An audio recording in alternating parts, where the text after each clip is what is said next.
I call the Monday, May 20th, 2024 meeting of the Louisa County Board of Supervisors to order. Mr. Barlow. I move we convene in closed session pursuant to Virginia Code Section 2.2, 3711A and 3712, specifically the following subsections: discussion and consideration of the performance of certain departments or functions and prospective candidates of employment of the public body, discussion or consideration of the acquisition of real property for public use where discussion in open session would adversely affect the bargaining position or negotiating strategy of the public body. Fifth, discussion concerning a prospective business or industry or the expansion of an existing business or industry where no previous announcement has been made of the business or industry's interest in locating or expanding in facilities in the community.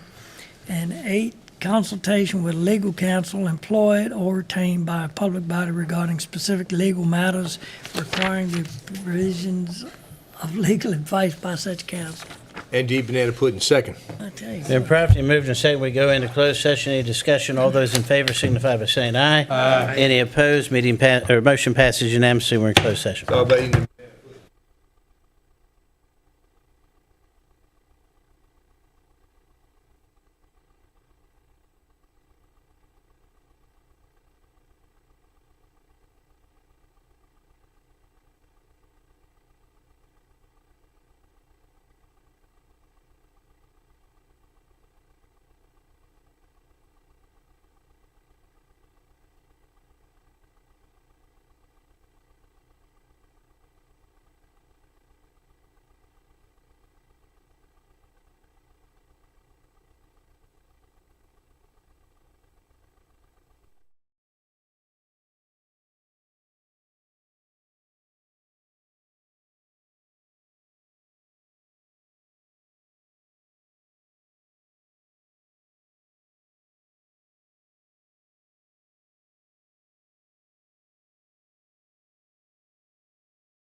Mr. Chairman, I move we go back into open session. Is there a second?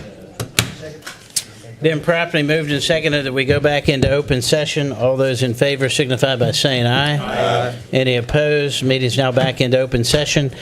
I will now poll members to certify that to the best of your knowledge, only public business matters lawfully exempted from the open meeting requirements under the Virginia Freedom of Information Act and as identified in the motion for which closed session was convened were discussed and considered by the board. If any member believes that the board varied from those purposes stated from the closed session, please state so and your reason prior to casting a vote. Mr. McCotter? Yes. Mrs. Jones? Yes. Mr. Williams? Yes. Yes. Mr. Barlow? Yes. Mr. Barnes? Yes. Mr. Woodward? Yes. All right, we're back into open session. This is the Monday, May 20th, 2024 meeting of the Louisa County Board of Supervisors. I'd like to welcome those of you who are in attendance here in the public meeting room and those of you that are joining us online. We will start this meeting, as we do every meeting, with the invocation tonight by Mr. Barnes, followed by the Pledge of Allegiance. If you would like to join us, please stand. Let us pray. Must Jesus bear the cross alone and all the world go free? If there's a cross for everyone, then there's a cross for me. Father God, we want to be first of all humble and thank you for your blessing. Father God, I want you to bless our troops that protect us far and here in this country. Father, bless this body that we may make decisions that affect the citizens of Louisa County, that we may take their interests at heart. In your name we pray. Amen. Amen. I pledge allegiance to the flag of the United States of America and to the republic for which it stands, one nation, under God, indivisible, with liberty and justice for all. Thank you. First item is the adoption of the agenda. So moved. Second. Been properly moved and seconded that we adopt the agenda. Any discussion? All those in favor signify by saying aye. Aye. Any opposed? Motion passes unanimously. Next item is the approval of the minutes. So move. Second. Been properly moved and seconded that we approve the minutes. Any discussion? All those in favor signify by saying aye. Aye. Any opposed? Motion passes unanimously. Next item is the approval of the bills. So move. Second. Been properly moved and seconded that we approve the bills. Any discussion? All those in favor signify by saying aye. Aye. Any opposed? Motion passes unanimously. Next item is the consent agenda. So move. Second. Been properly moved and seconded that we approve the consent agenda. Any discussion? All those in favor signify by saying aye. Aye. Any opposed? Motion passes unanimously. Under recognitions tonight, we do have a recognition, a presentation proclaiming May 2024 as Older Americans Month. Mr. Goodwin. Yes, sir, Mr. Chairman. I'm going to ask Ginger Dillard from Java to come up front and face the audience, if she would be so kind. Hey, how you doing? Good, how are you? Good. Mr. Chairman and members of the board, members of the public, this is a resolution proclaiming May 2024 as Older Americans Month. Whereas May is Older Americans Month, a time for us to recognize and honor Louisa County's older adults and their immense influence on every facet of American society. And whereas through their wealth of life experience and wisdom, older adults guide our younger generations and carry forward abundant cultural and historical knowledge. And whereas older Americans improve our communities through intergenerational relationships, community service, civic engagement, and many other activities, and whereas communities benefit when people of all ages, abilities, and backgrounds have the opportunity to participate and live independently. And whereas Louisa County must ensure that older Americans have the resources and support needed to stay involved in their communities, reflecting our commitment to inclusivity and connectedness. Now, therefore, be it resolved that the Louisa County Board of Supervisors does hereby proclaim May 2024 as Older Americans Month. This year's theme, Powered by Connection, emphasizes the profound impact of meaningful interactions and social connection on the well-being and health of older Americans in our community. Be it further resolved that we call upon all residents to join in recognizing the contributions of our older citizens and promoting programs and activities that foster connection, inclusion, and support for older adults. Ginger, I'm grateful for your efforts. I'm going to ask Supervisor Woodward to present this. An older American? I knew somebody. You and I don't qualify. Thank you very much, Mr. Woodward. You have a wonderful day and a nice evening. thank you to the board for all of your support. You can use the microphone, ma'am. Okay, I'm sorry. Sorry.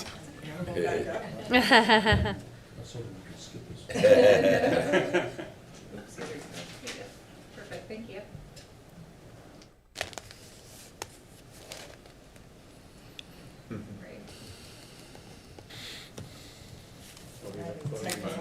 Yeah, I'm sorry. That's why you have fun. They just wanted us to hug for a while.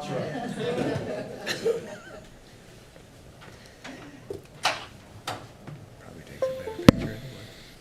So much. Thank you.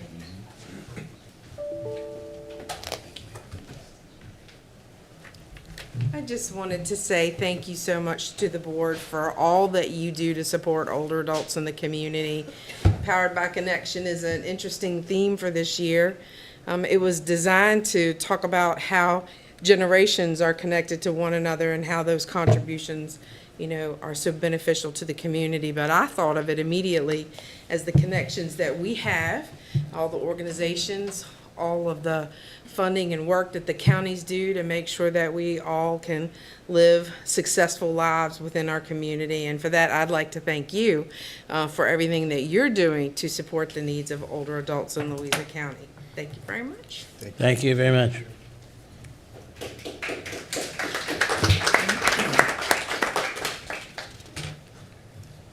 It's an issue that gets more dear and dear to my heart with every day that passes. Mine as well.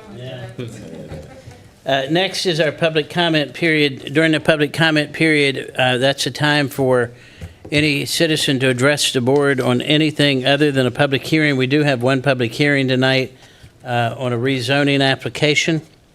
When I call your name, come to the podium, give your name and your voting district for the record. I'll start the 3 minutes. I'll give you a warning when you have 15 seconds left.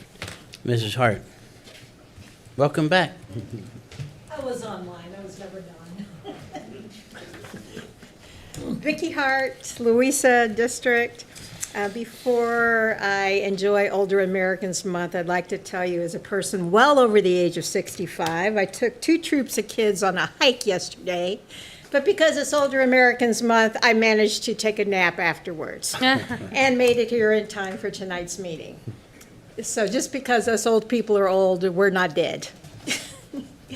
On the second note, speaking as a town council person for the town of Louisa, I wanted to inform you that September 21st is Clean Louisa Day for your calendars, just so you know it's happening. Now I'll get to my what I want to talk about. I know there's a 24% recommended hike. The meeting did cut off online last time, which I already told your IT person, so I'm not sure of everything that fully transpired. But I have said this before, and I wanted to say it again. The town of Louisa pays 2 taxes, one to the town and one to the county. We also have our own water and sewage bill, which has to go up because the county's bill is going up. And before I've talked about how are we paying for the Lake Anna water sewage treatment plant upgrades and the money that that's going to take, because none of that serves me and my community. And I'm talking as a resident, not as a town council person. I want to make sure that that cost is borne by the people that are using that and not by the rest of us that are not using it, that are a limited population. I already pay $85 a month for my water bill, and that's before any increase. And there's 2 of us, and we use less than the minimum for the bill. And that's it. Thank you very much. Thank you, ma'am. Next is Ophelia Payne.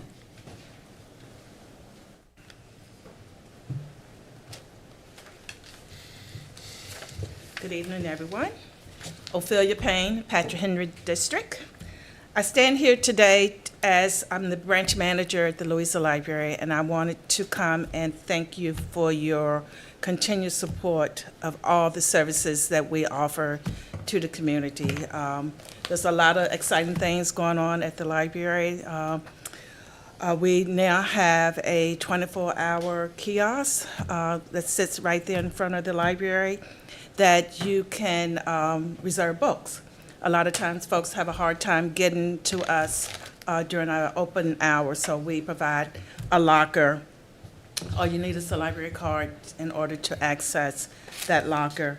And I also want to thank you for your support with bringing the bookmobile back to Louisa. It has been a great service to our community, especially our elderly folks at the Louisa Nursing Home. I understand that's one of the biggest stops that folks, they come out their room and they are so excited to come on the bookmobile and grab some books. And I also want to let you know that we're getting ready to gear up for our summer reading. Our kickoff is Tuesday, June 4th from 2 to 4 p.m. And our theme this year is Adventure Begins at Your Library. And so we're going to have a reading block party with Kona Ice is going to be there. We're going to have our bookmobile there. Louisa Art Bus is supposed to be on site. So it's going to be a fun time for families to bring their kids to the library. And I also have a schedule here, and I believe it, of all the events that will be taking place over the summer. Thank you. Thank you. Thank you. Good to see you.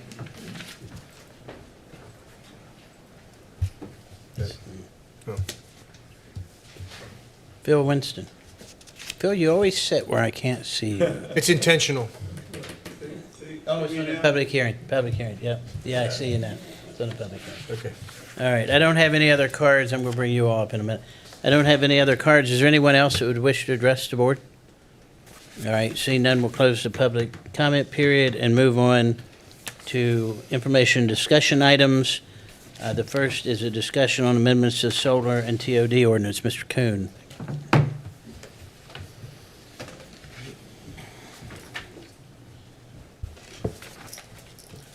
Afternoon, Chairman, members of the board. So we just took the update for solar to the Planning Commission. That should be before you all at the first June meeting. That was a tie vote, 2-2. So it's going to be a recommendation with no action from the Planning Commission. The tie vote, what, 3-3, wasn't it? 3-3, Yeah. yes, sir.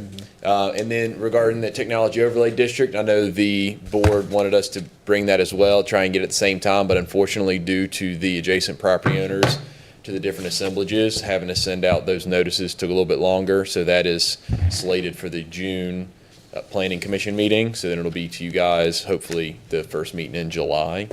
But I stand ready to answer any questions.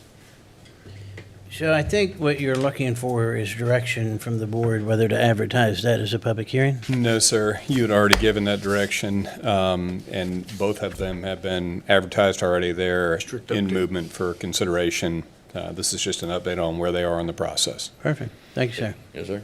Thank you, Chris. Thank you. Next is permitted structures and uses on Lake Anna. Mr. Goodwin. Yes, sir, Mr. Chairman and members of the board. There was a lively discussion about uses on the lake at the last board meeting. And as you'll recall, staff were directed to interface with Dominion and start a process by which we could answer some questions on some of these more potentially creative desires in the community in the future to use the lake.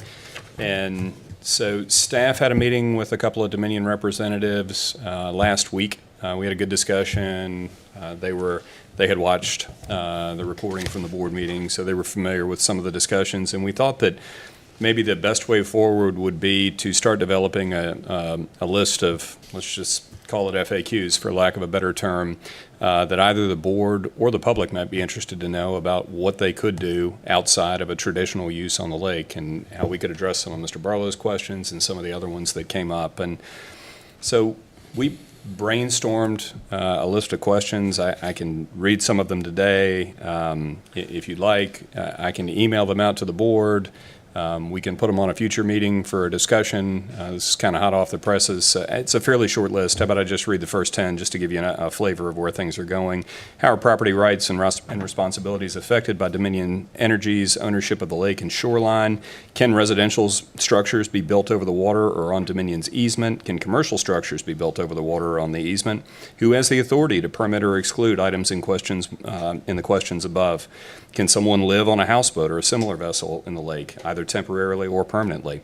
Should the county enact a zoning ordinance for the lake itself? Are there restrictions on the types of structures that can be built over the water or on Dominion's easement, e.g. docks, boathouses, retaining walls, etc.? What are the height or size restrictions for structures built over the water and on the easement? How can I determine the exact boundaries and extension lines into the water for my property? And is the process or the rules any different for the private versus the public side? So I'm happy to share this list. There's some other ones that we had added that were maybe less related to direct uses, direct uses on the lake, that were more other questions about activities on the lake that we thought would also be helpful if we do end up casting this, if you will, as a public FAQ document. But I would welcome direction on the board if you would like me to send that out to put it on a future meeting for discussion, how you would like me to handle this going forward. I can have Dominion come. I just thought it might be helpful because some of these may require some research, and just so that everybody has the opportunity to make sure they're providing a full and complete answer for you when you're ready for it. Mr. Berman? Your questions that you just read off, is that something that the committee, whoever it was, you talked with Dominion, and they were questions that came up? Were there answers to those? There were answers to some of those questions, but I didn't want to try to give their answers verbally. I'm going to have them put those answers in writing for the things that they control. And that would be what I'd want to say. I don't want to really hear it. I mean, verbal is fine, but I'm one of those older citizens that I might not retain that too awfully long, so I would appreciate it being in writing.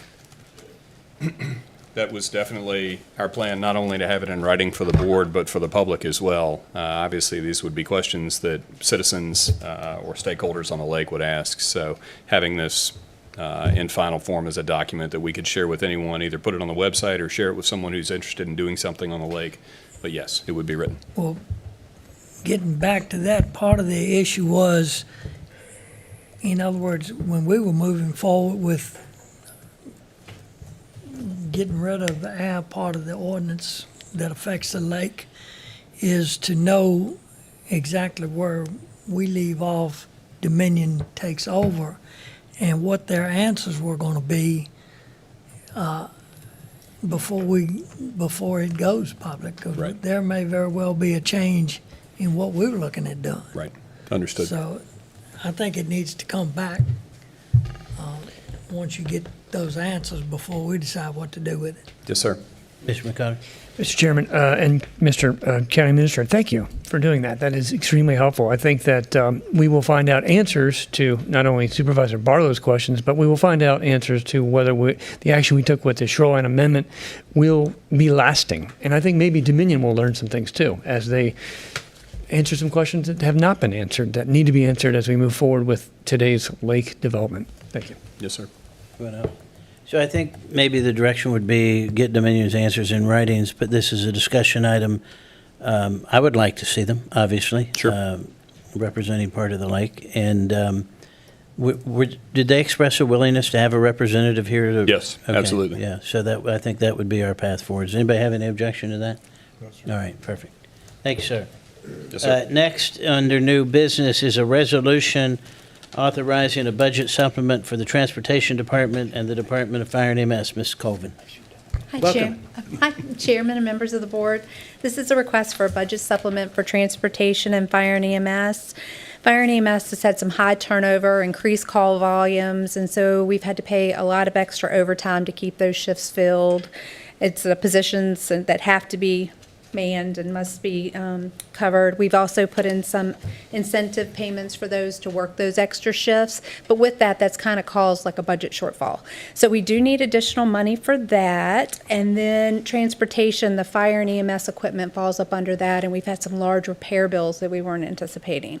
So it's additional funding for that. We have received this year an additional percentage in interest income. It's been higher than I projected, so that's a good thing. But we wanted to use some of that funding to cover these shortfalls. And I'm here for any questions. Any questions for Ms. Colvin? So moved. I got it. Mr. Burley? We're looking at, if I just pull this thing up, a tremendous amount of money. And we're going back to, was it let me get back to it in a minute. You scrolled too fast. I'll go back to my beginning part. $680,000 in overtime. Another $150,000. And so we got a total of $830,000 that we're gonna get out of interest payments. We have had, I was very conservative in interest rates. Earnings have been higher than I'd anticipated. Now, we have addressed a lot of this in the '25 budget. We are adding additional people. We've implemented salary increases to hope bring more people in and get those positions filled. We've done a lot of things, hopefully with '25, that this will slow down, but it's been busy. So. And I think the biggest problem, if I could, Mr. Barlow, is that all the localities in the state, and specifically the localities around us, are all struggling to attract the same people. And so as we, as compensation levels go up in surrounding localities, and that's what's driving some of that turnover. Mm-hmm. And so I would love to say there's a golden arrow to mitigate that situation, but this will hopefully bring those costs down by retaining more of our people, putting us in a better position with regard to those around us. Well, we just went through the budget. Was this, from what I'm getting, this is not reflected in the budget we just Well, went this through. is '24. Right. But '25, we have implemented things and built in the budget for those compression items and things. So '25, hopefully, we will be good. But this is '24, and we did not anticipate this in '24 when we built that budget. 25, we have budgeted for what, 6 or 8? I don't remember. 6 new positions. And some part-time positions And to help some- eliminate this overtime. And so, again. Their salary okay. compression money has been also infused there already as well. Mr. Chairman, Yeah, Mr. McGonigal. Ms. Coleman, and County Administrator Goodwin, is there a way to, I think you just addressed it, reduce all this overtime? Do we hire more people, or is this just what we have to do to be competitive? We have to pay them overtime because we can't pay them the amount of money that the market is demanding for their salary. We have lots of vacancies right now. So that is what's causing the biggest part of the problem. I mean, please correct me if I'm wrong, but that's what I'm seeing. We have a lot of vacancies because they're going to other localities for more money. So we've increased our salaries in hopes, and we're starting to interview for those now and hopefully bring those people on. Hopefully we can bring some back. Well, and there's another way we can decrease this, and that is to encourage volunteerism. Absolutely. And this board has implemented a volunteer incentive program, unfortunately, and it is not just limited to Louisa County, it's across the nation, across the Commonwealth.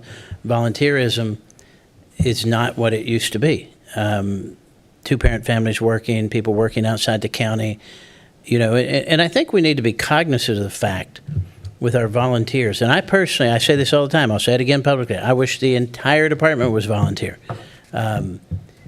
But that's not reality. What we ask our volunteers to do now is basically have a second full-time job because of the training that they have to go through. They have to go through the exact same training, and the chief is standing here, and you're nodding your head yes. The same training that our career staff has to go through, and they do it for basically free. They do it out of a commitment of service to their community. And unfortunately, today's environment, whether that's economics or whatever the reason, we don't have that level of volunteerism. But I would continue to encourage people to volunteer, and the county has a volunteer incentive program at all of our departments, whether that's EMS, driving the ambulance, whatever it is, there are positions for those volunteers in the county. And we have seen, Mr. Goodwin, I think you mention it every time in your county administrator's report, we have seen some agencies, some departments, stations in this county that have picked up their volunteer recruitment and their volunteer duty crews that are marked up. So we have seen a positive there, but I don't think, and I'm pretty much a realist, I don't think anybody should sit here and think that the Fire and EMS department is not going to continue to be a growing budget and an expensive part of the budget based on the training, the equipment, and the volume of calls that we're now running in the county. So we have, though, the long answer to address your question, we have tried to address it in a 25 budget. This is just something that came up in based on the volume of calls in '24 and '24 budget. Call for the question.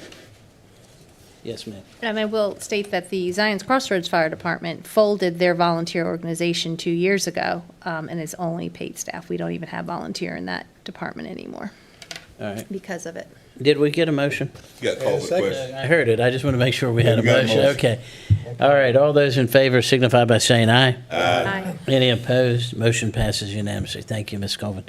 Next, and I'm going to do this a little differently, and I think it says Dwayne Adams and Wanda Colvin, but I'm going to do this a little different, which is a resolution authorizing a pass-through appropriation for a fire and rescue boat from the Foundation for Lake Anna Emergency Services, and we have some representatives. I'm going to ask them to come forward.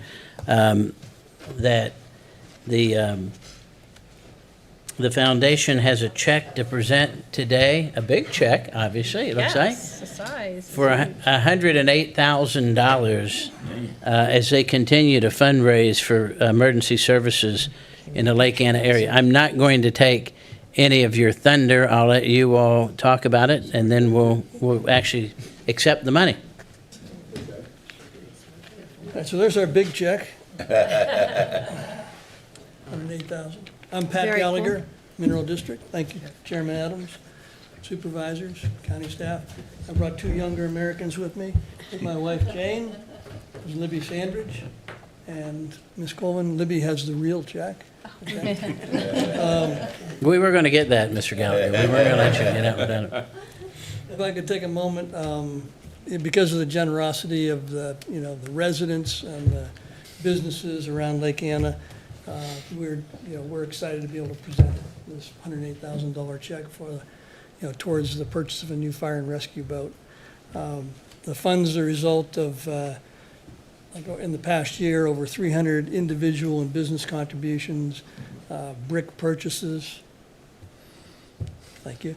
And bench sponsors for the memorial patio, some grants, sponsors of the flagpoles. We had fundraising events at Lake Anna Tap House, Cooling Pond Brewery, Calliope's, and we also had 80 golfers and 37 businesses that sponsored a golf tournament at Cut-Along at Lake Anna. So all that combined results in us being able to give some additional funds over what we've given the past 4 years, $108,000. I believe you have another fundraising event coming up soon, right? We do. Use the mic so everybody can hear. So it's On June 18th, Cut-Along is hosting a second annual golf tournament and fundraiser for Newbridge Fire and Rescue, and we're looking forward to another robust event. well, good. Great, Mr. Williams? great community. I just want to say thank you. I remember when y'all first showed up and you talked about wanting a firehouse rescue station at the lake, and we talked about how the community has supported all the rest of them and built from the community.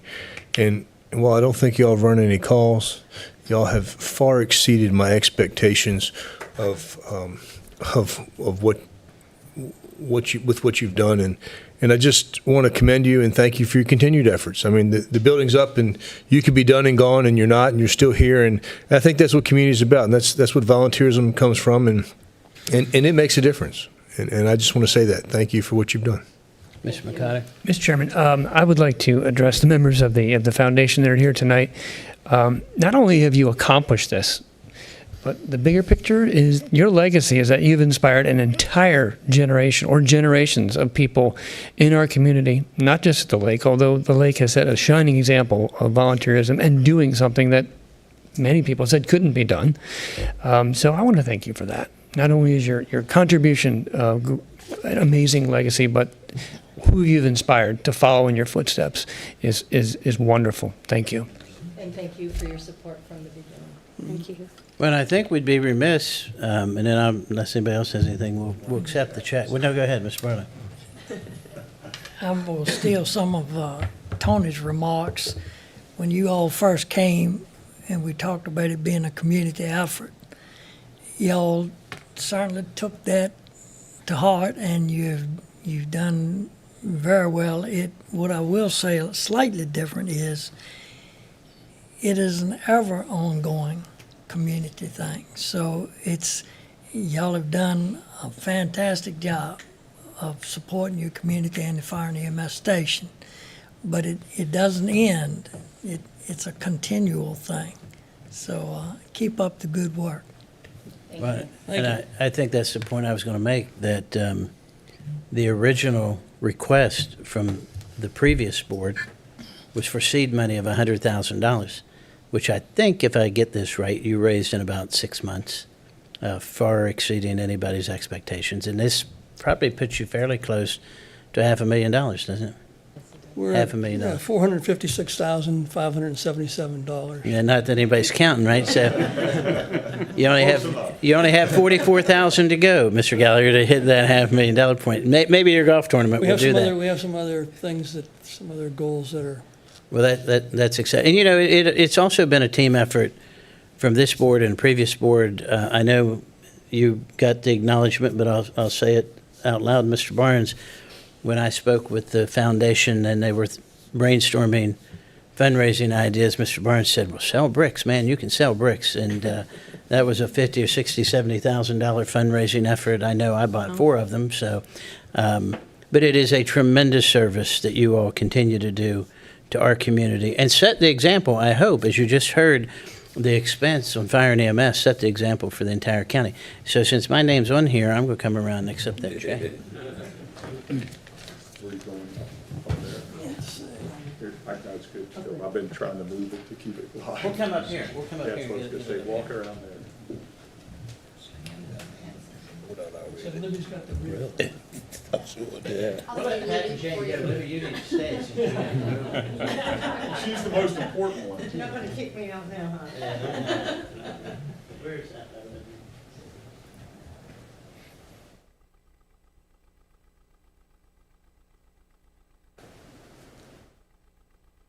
Facebook.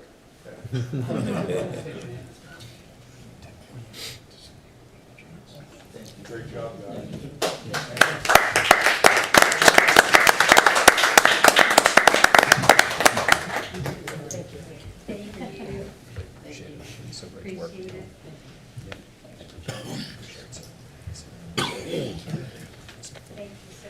You need a bigger truck to bring out. So with that, we have a resolution to infuse the money into the budget so that we can purchase the things that they have requested, the boat and the fire module for the boat. Move to approve it. Second. Been properly moved and seconded that we approve the resolution approving this pass-through. Is there any further discussion? All those in favor signify by saying aye. Aye. Any opposed? Motion passes unanimously. Again, thank you all very, very much. Are you going to leave the check here, or are you going to take it back with you? The big one? No, we're going to take it with us because we're going to bring you more money. Good. No, that's fine. I was going to say, it might be a good idea, though, to put it for a week or so in the in New Bridge, in the station, so that the staff can see the support that the community's given them. So Yeah. thank you all very much. Good idea. All right, now we'll move on to committee reports. Do we have any committee reports? Mr. Chairman, Yes, sir. I'm not going to dwell on it now, but I would like to briefly remind the board that a survey is being designed for Parks and Rec program to see where we need to go. And also, I'd like to ask you, next board meeting, to put Affordable Housing Trust Fund on the agenda. Any other committee reports? I have Yes, ma'am. 2 things I want to say. One is the survey is out. Thank you to our county staff who got it out for litter. So please take a look. It's advertised on the county website. It's been floating around on social media. Please, we'd love to hear your input on the litter issue that plagues the entire county. And it's not really a committee, but I just wanted to share with you that they had a mental health walk at the Louisa County schools for their high school and middle school, combating and taking head-on suicide prevention. It was fabulous, really hot, but fabulous. Sources of Strength was one of the leaders in it, and this is their little logo here, and the kids led it, and it was a fabulous event this afternoon. Okay. Anything else? Mr. Chairman, Lake Anna Advisory Committee will meet Wednesday, but I just wanted to let you know that beginning in June, the algae mitigation efforts will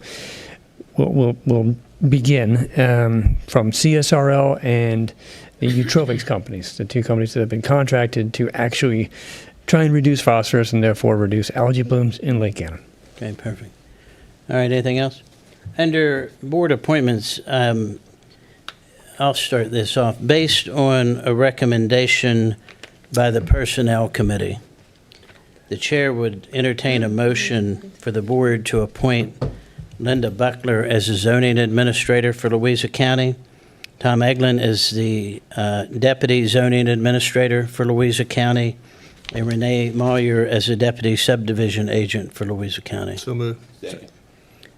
Is there any further discussion? All those in favor signify by saying aye. Aye. Any opposed? Motion passes unanimously, and I at least see two of you right here, so congratulations on your new role. So, are there any other board appointments? All right, moving on to the county administrator's report. Yes, sir. Mr. Chairman and members of the board, just very briefly, the monthly reports for the month of April are included in my report. Please keep in mind that the pool opens on the 25th, and Supervisor Jones stole a little bit of my thunder, but Thunder stealer. she's good. We put a preliminary results page for the litter survey in my county administrator's report. I did not bring my glasses down. I think it is page one. Golly, help me.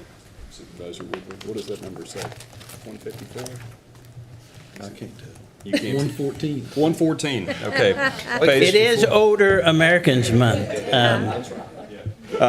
So as of, and this is as of last Tuesday or Wednesday, we already had 162 responses, and it's really good information. I mean, there's some very interesting trends in there. This is a summary report of all the responses. I also have a lot of the comments in a separate file. But where folks think most of the problem is, what their support for basic options are, did they support public cleanup efforts, did they support tighter laws?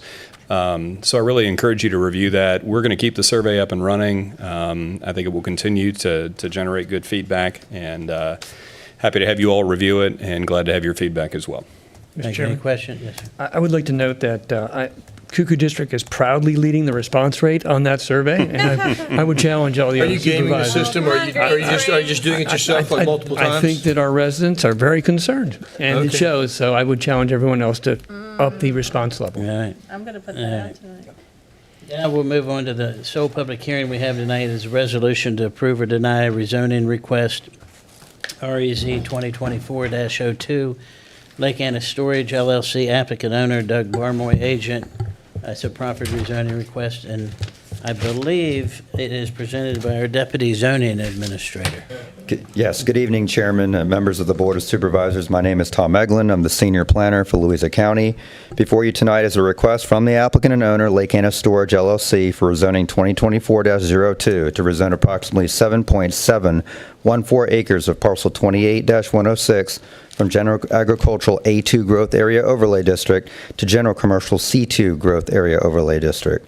The property is located on Chopping Road, Route 623, approximately 0.13 miles southwest of Zachary Taylor Highway, State Route 522, and is located in the Mineral Election District. The 2040 future land use map shown on the current screen designates the parcel's mixed use in the Lake Anna growth area. Staff has determined that the proposed proffered rezoning would promote the 2040 plan goal of broadening the county's tax base. The Public Facilities Plan, adopted earlier this year as an amendment to the 2040 Comprehensive Plan, allows the county the ability to identify the impacts of proposed development and offers the means to consider proposed mitigation. Staff has provided analysis of the proposed project on pages 160 and 161 of the staff packet, and the applicant has provided analysis on page 173 and 174. The Planning Commission on April 11, 2024 voted to forward REZ 2024-02 to the Board of Supervisors with a recommendation of approval. The applicant agreed to strike the permitted uses in red shown on the current screen during the Planning Commission meeting. Staff recommends approval of rezoning 2024-02 with the proffers provided on pages 171 and 172 of your staff packet. This concludes staff's report, and the applicant is here and would love to give you a presentation and answer any questions you may have. Does anyone have any questions, Mr. Agnew? I do. Anybody else? So I think this is probably on the same packet page you have. It's our packet page 162. And it's Planning Commission meeting results. And there are three specific bullet points here. Do you have it? Yes. I'm fine with the first one. I'm fine with the second one. But the third one. You mean the third one?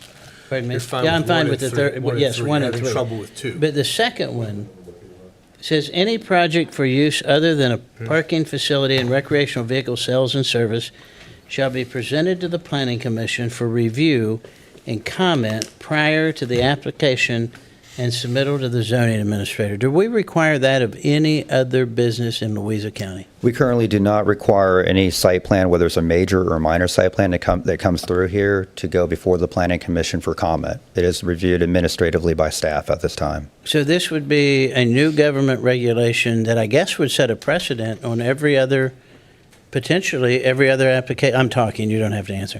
That would. It's a rhetorical question. Is a rhetorical question. So I don't have much heartburn with this application at all, but I have a great deal of heartburn with that. So and I cannot make a motion in a little while for approval here, but if we do get a motion for approval, I would like to see that removed. I think that's just undue government regulation, and we do not require it for any other business in the county. And I haven't spoke to the applicant about this, but I'm going to. And I think sometimes folks get in front of that podium and agree to things to get an approval from whichever commission or board it is because they think that's a requirement. I don't think that's a very good requirement. Again, you don't have to, I'm just pontificating, as my friend Mr. Williams would say. But Yes, you are. But the question that I wanted to know is we do not require that from any other business in Louisa County. We do not submit major and minor site plans to the planning commission for review at this time. Where does it go? It goes to staff administratively. It actually goes to me. I know. Yes, I know. Yes, sir. He didn't want to Mr. answer. Barnes was first. Briefly, you know me as rezoning. I got a question about buffers. Do you have any discussion about putting a buffer around the project? There's a concept plan in the application that does propose a 10-foot buffer around the rear and side of the property. Because this property is located in the Growth Area Overlay District, 86-123 is the code section that has a minimum requirement for trees and shrubs based off the amount of land disturbance. The code 86-123 asks the applicant to provide a majority of the landscaping, trees, and buffers up front as screening for the property. There is not a minimum buffer width requirement for the side and rear property in the Growth Area Overlay District, just a setback requirement for structures. So the short answer is the applicant has provided a 10-foot buffer around. They're going to put a majority of the required trees and shrubs up front. If the Board of Supervisors is looking for more than a 10-foot buffer, that is something that I'm sure that Mr. Barmoy, Mrs. Barmoy would be happy to discuss with you this evening, later in the evening. Thank you. Mr. Barnett. I'm going to pick your brain a little bit and may have to defer to Ms. Buckler, but prior to the 21 ordinance, I believe typically when a site plan is submitted, it did go before the planning commission for review unless the planning commission, in other words, notices were sent out, and if the planning commission decided they didn't want to review it, it was administratively. So that's not a new thing. Prior to the 21 ordinance, which I didn't realize in the 21 ordinance that it had taken place. But prior to that, the site plan, if you go through your planning commission, when you go to the classes for that, that is supposed to be the purview of the planning commission. So I ask my question a different way. Since 2021, how many times have we required this of any business in Louisa County? I don't believe we've sent any since 2021 to the Planning Commission for review, and it is correct. Prior to 2021, we would send, if we had a major or minor site plan, to the Planning Commission, asking them if they'd like to review it. In the time I've been here, since November of 2017, I don't believe the Planning Commission has looked at any minor or major site plan. Well, that doesn't exactly what this proffer says. It says any project. I don't know that that necessarily means that you would even invest money in a site plan. Any project for use other than a parking facility and recreational vehicle sales and service shall be presented to the Planning Commission for review and comment prior to the application and submittal to the zoning administrator. I mean, that just seems pretty onerous to me. The concern from the planning commission was that That's what I want to know. that evening they were looking at a storage facility, understanding that C2 comes with additional uses. They wanted to have an ability to look at it again and provide comment if the site plan came in and it was perhaps a financial institution instead of a, Did we require that of this zoning facility or this storage facility right down here at the edge of town? we did not. You have some? Thank you. Mr. Eglin, it seems to me, and I'm just trying to remember if I got this correct, if you head up north on 522, just a little north and to the same side of Rose Dickinson's, did we or did we not approve a rezoning for a boat repair and a boat storage facility? Was that what that was? We did. I don't remember about the boat repair, but I do remember it There was was some storage in there, though. It was a boat So, I storage mean, it facility. was going to happen, and Boat and RV storage. and it just, it seems like it fell apart. So that particular project did get site plan approval. for But a that was major site rezoned, plan. was it not? It was rezoned, and then it received major site plan approval, but the project has not moved forward since the site plan was approved. They have not applied for a pre-application meeting to do erosion and sediment control work. They've not applied for any building permits since Well, the site plan was property's now approved. for sale. I do not know if the property is It for is. sale. No, Okay. it is. It's for sale. I've talked to the owner recently. Thank you. Mr. Chairman. Yes. I talked to my planning commissioner about this project as well as the project you referred to, and I think the planning commission has reviewed this, and I have no problem with it as proposed, as well as with second bullet point, which I looked at and said, that may be a point of conversation this evening, which you astutely brought up. But I have no problem with the way it is. I think that the reason the planning commission, the way it was explained to me, approved it with these bullet points was that there was a trend to bring something in a site plan and then afterward it tended to be something different. They did not want to cede control of that process. And I think it may be fair. I don't see it as excessive, respectfully, any government regulation. I just see it as wise planning that keeps us and the planning commission where they should be. Mr. Chairman, Yes, sir. coming from the Planning Commission recently, I think where the Planning Commission's coming from is when you do these and anything that's left in it, even though it may be something that they're not looking to do, that gives it the green light to do anything that's left as far as your ability to put it on there. I understand that, but It gets no more review, it doesn't get anything, so it just is, you're giving them the green light to do whatever they don't proffer out of permitted uses. Okay. And I That's think- exactly right. So if you want something out, you would proffer it out. I mean, we'll vote on this in a minute. Actually, I'm going to give the gavel up because I'm But- going to make the motion But, myself. Mr. Chairman, what it's doing is that's forever. So these folks may not have any plans to do anything else with it. But whatever uses are allowed on there still that have not been proffered out, that means that 40 years from now, if somebody decides to do something, they've sold it, somebody wants to do something different, those people can just go ahead and put that in and do it. I understand. That's called property rights, in my opinion. Well, Okay. So I guess then, I'll talk to you, Mr. County Administrator. I guess if this is the way we're going to start going, that it will be every application, that it should become part of the county code, because we haven't been doing it. And suddenly this is the first one. This irritates the hell out of me, to be honest with you. Yeah, I can tell. You can tell, probably. This is an additional layer of government control over property rights. The whole purpose of the planning commission process, if you want something proffered out, you proffer it out. You don't come begging back to the government years later and ask for permission to submit a project. I mean, I think that's wrong. When I read this, it made my blood boil. And just to state, I think this has been said, but just to make sure it's communicated, I've heard some of I didn't watch the meeting, the Planning Commission meeting, but I just want to make sure that I communicate what I think their thought was, maybe in a slightly different way.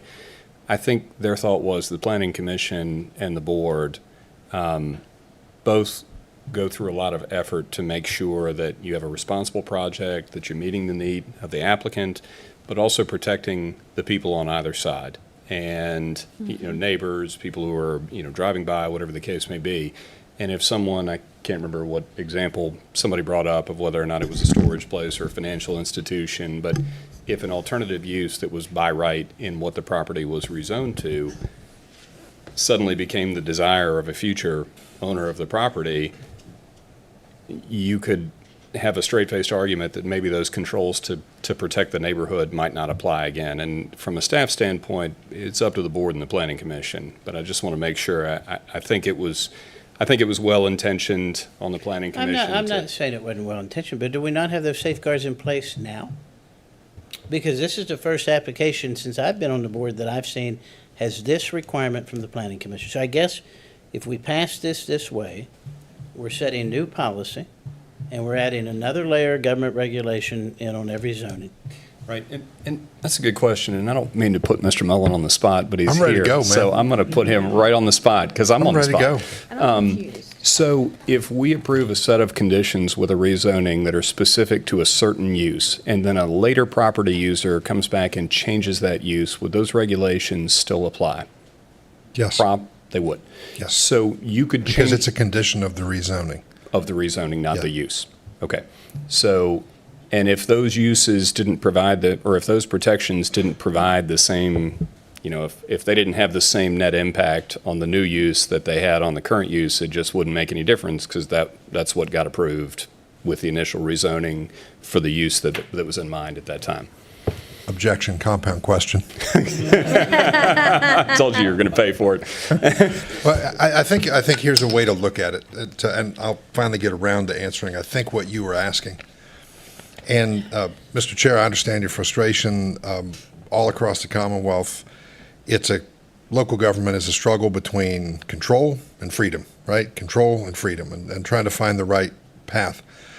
It is more common in a rezoning to see every use other than the one that the applicant specifically wants proffered out, right? There's about 3 ways to do it. You can get your rezoning and say nothing, in which case you revert to the by right uses. You can proffer the uses in which case you've restricted yourself to the proffered use, or you can proffer everything else out, in which case, same result, right? It's just 3 different ways to go about the same thing. Here, doing it this way sets up an inconsistency, because if you look at paragraph 3, site plan, at first it talks about site plan and not rezoning, but site plan, any project for a use other than parking facility and recreational vehicle sales and service, okay, shall be presented to the Planning Commission for review and comment prior to the application and submittal to the zoning administrator.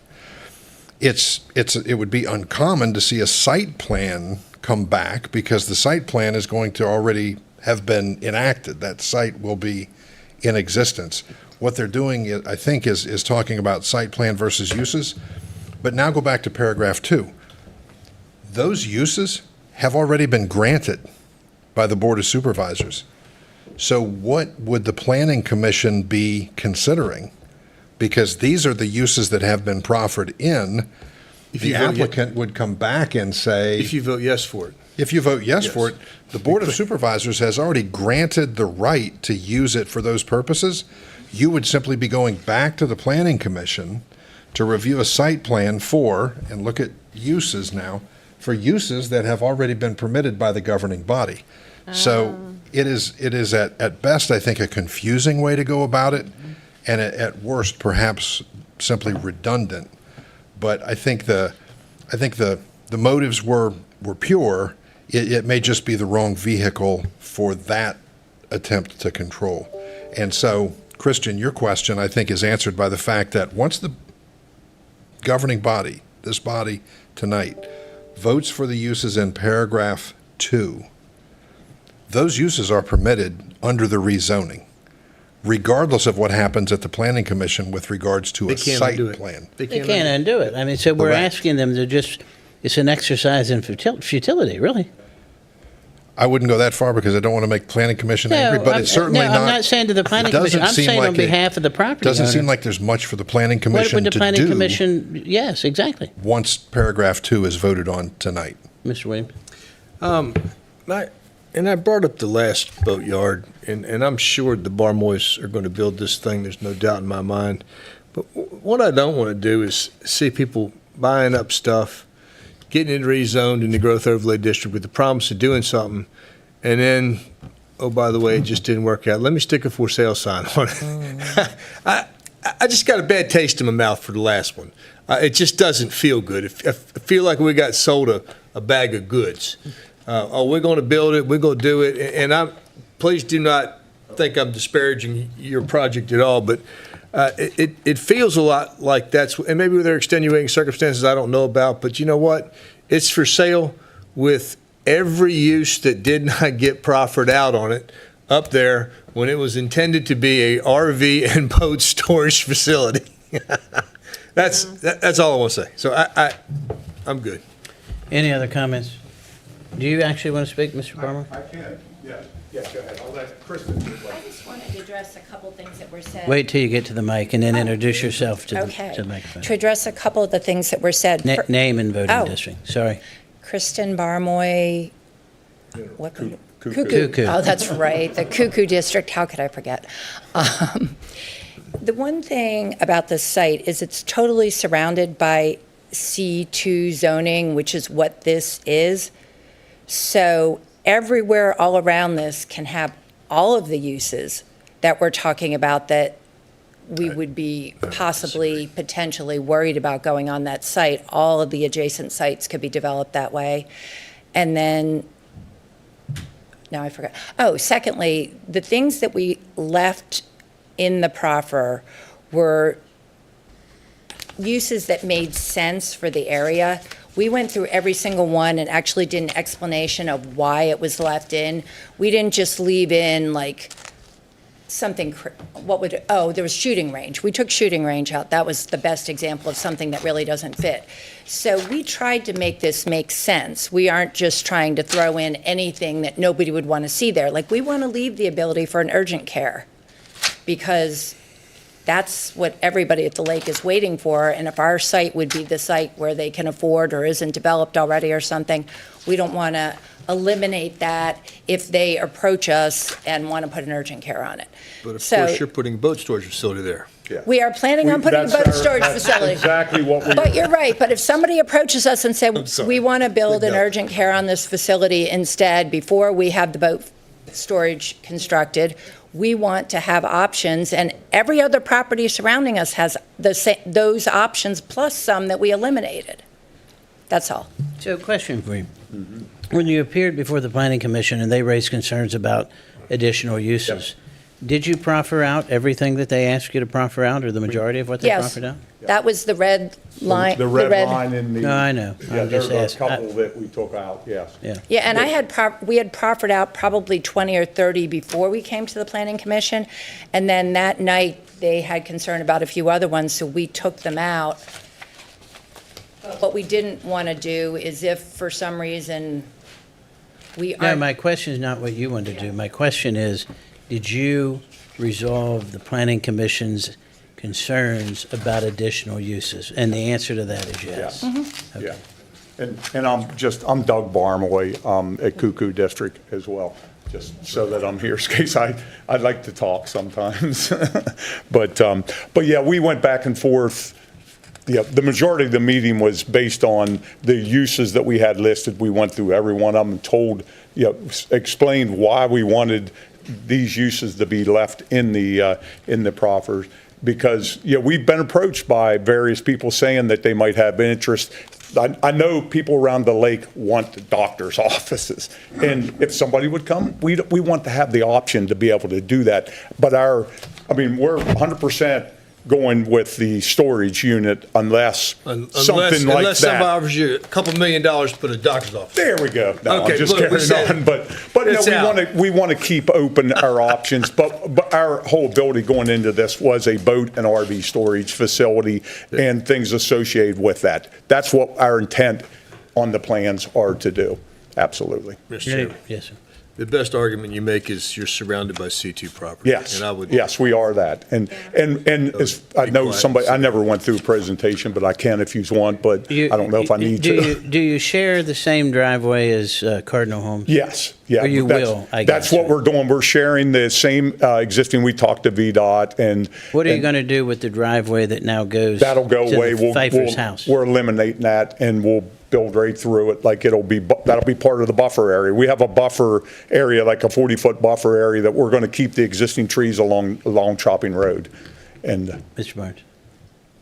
I don't have any heartburn.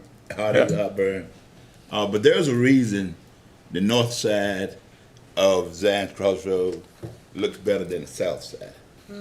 Okay, the south side got planned before we started thinking about the future.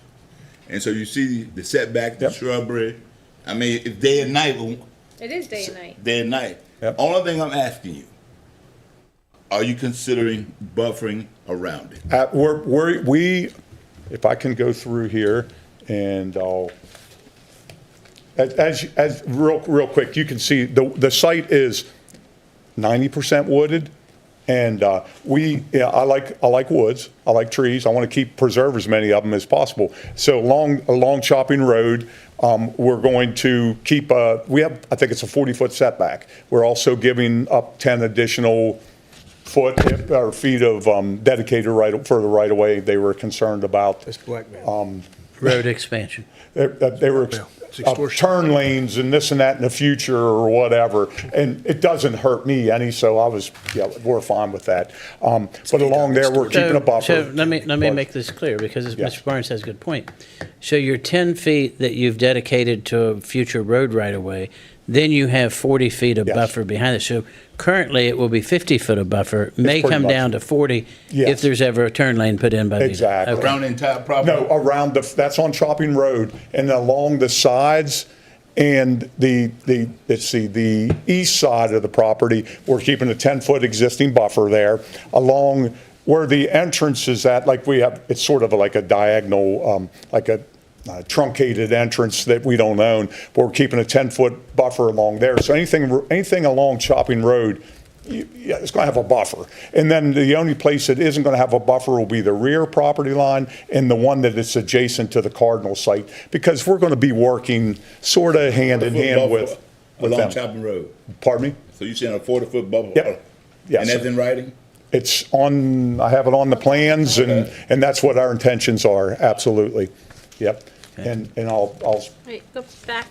oh, I'm sorry, go ahead. It was an like a shot. Oh, that's what I was going to get was the site plan here. You can, if you look at it, I have a 40-foot wide buffer yard along the frontage, plus we're putting additional, like screening, like pine trees, things like for landscaping that we're putting along there, in addition to the trees that are existing, because they're all hardwoods for the most part out there, so you can see through them in the winter and things. And then the other thing we did from working with staff, and I think at a pre-submittal meeting we had parking along that buffer line, along that 50-foot line. We removed that because they said, well, what about if we, so we adjusted the parking so that they wouldn't be up against the, sort of the 40-foot buffer area, which, that was fine. That was an easy thing to work with if it helps the situation. And, we manipulated, like putting trees in certain spots so that we could, help with buffering and things like that as well. But, Any other questions for Mr. Barnwell? Do you have anything else you want to add? Back to the proffers, we had an engineering and surveying company in our life. That was what we did in Maryland, Pennsylvania. We've done many zoning. And Mulhay made his money, though. But just in other examples, like this is the first time I ever did a proffer thing. Up in Maryland, Pennsylvania, you went for C2, you got C2, you got everything that's in the ordinance. And this was different for me, trying to go through and explain and cut out things and things like that. That was the only thing that was different. But And I guess we'd like to request that. Microphone. Microphone. Oh, sorry. Do I have to say my name? No, you're good. Okay. We'd like to request then that you guys consider the proffer that was presented, eliminating, was it number 2 that you were talking Number about, 3, Dwayne? whatever that statement about the planning commission. I'm going to give up the gavel, and I'm going to make the motion. We'll see what the board does, I don't know. Exactly. And if there's other ones you want us to put back in, we will, I'm just. Don't open that can of I'm worms. just messing. All right. I might as well make So this is a public hearing, so I'm going to open the public hearing on this rezoning. I do have one card, and that's Mr. Winston. Mr. Winston? We're in trouble now. You are in trouble now. I got a lot of things I can say. Hi, my name is Phil Winston. I'm in the Mineral District, I believe.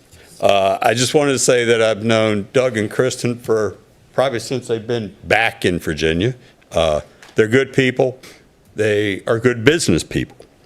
The boat storage facility that they're looking to provide is a needed service in the Lake Anna area.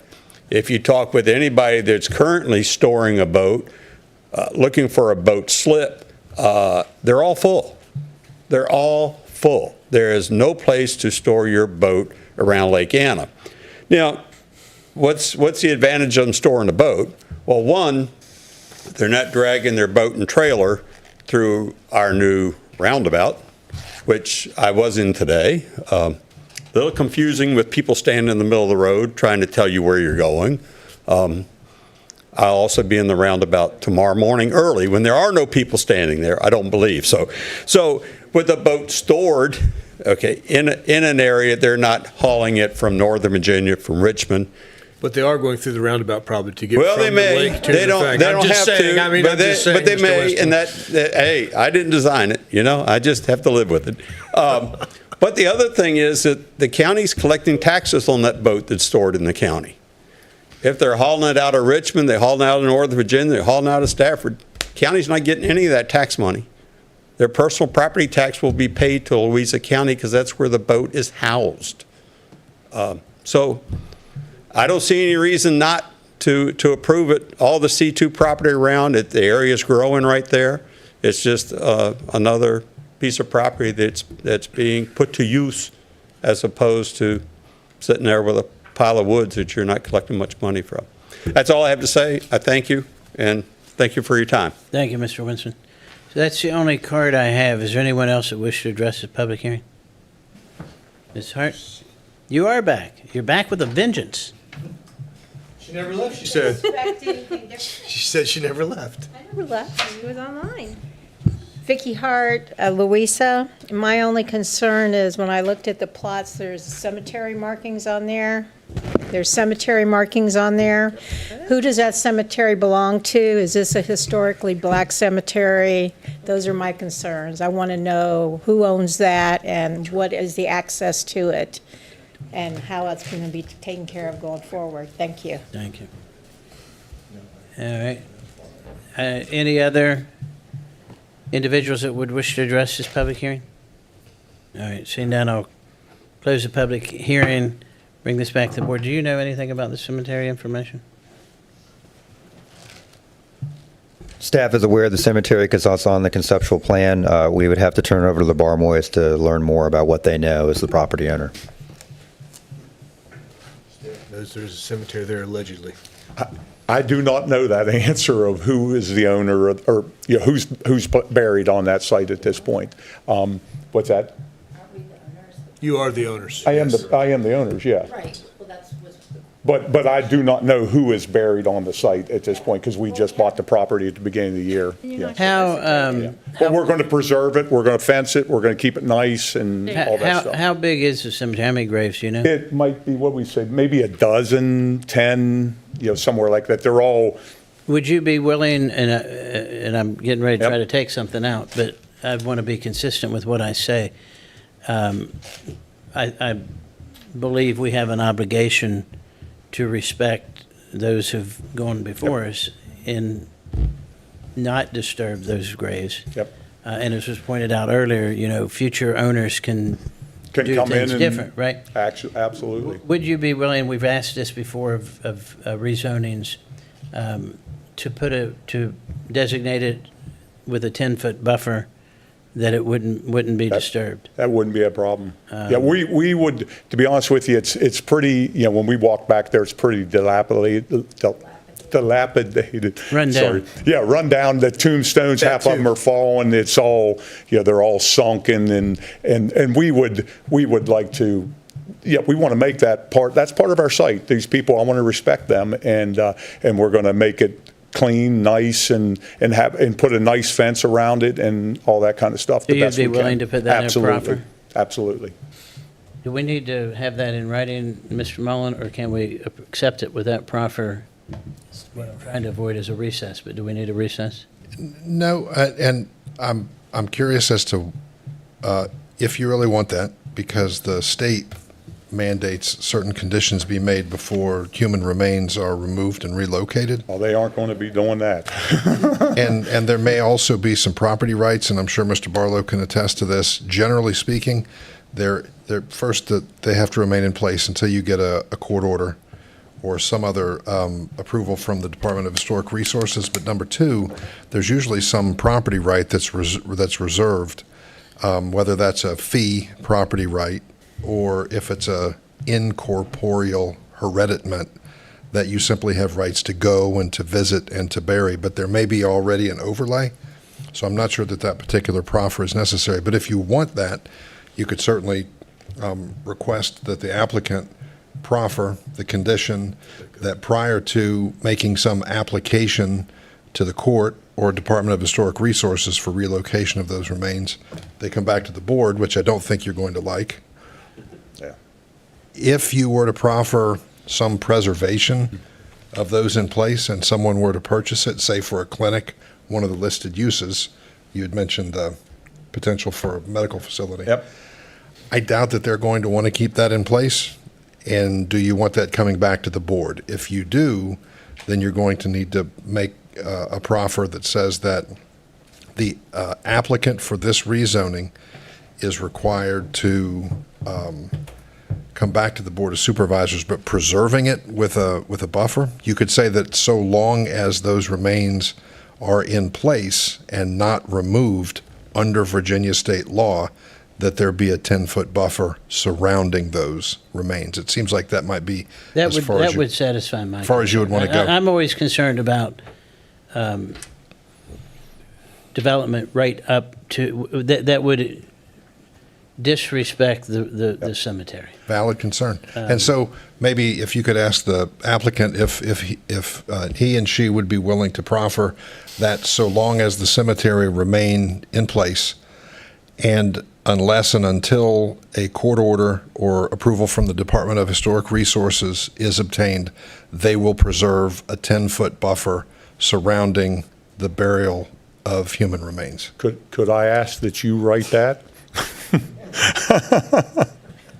For a fee. I do pay you. I'll craft that. True enough. You can handle that with the Yes, county sir. attorney, right? As long as you agree in concept. Do you agree to that? I'm fine with that. We have all intentions of preserving it and keeping it there and working around it and having it nicely kept. Yes, absolutely. Anybody else have any questions? Yes, sir. Just one of Dale, do not proffers have to be in writing? They do. My anticipation is that we would create that writing with the staff. If you would like me to write something out and have him sign it tonight, I can do that too, Mr. Barlow. They do have to be in writing, yes. And so I guess my question is, do they have to be in writing before the vote? They do not. Okay.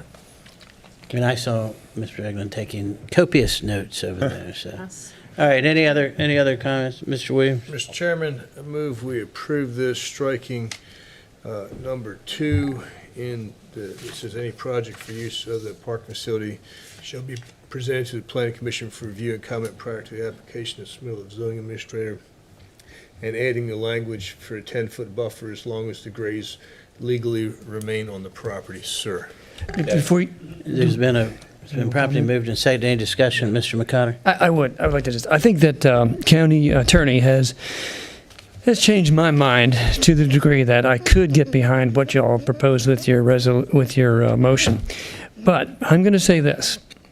This dealing at our dais with proffers before it goes to the planning commission, again, I don't think is a wise practice. I think the planning commission has been created to serve us in a way in which they do a good job. So when we have proffers the night of our motion, I don't think that's the wisest path. I agree. Any other discussion? All right, all those in favor signify, oh, you got, who? You can vote on it? No, Yeah, he I made the did. motion. He made the motion. I know, you want that gavel bad. don't you? No, I thought you were Don't you- going to make the don't- motion. Yeah, he let it made the touch it. motion. All Don't let those it in touch it. favor signify by saying aye. Aye. Any opposed? Motion passes unanimously. Mr. Barnes? So moved. Second. Then properly moved and seconded, we adjourn. All those in favor signify by saying aye. Any opposed? Meeting adjourned.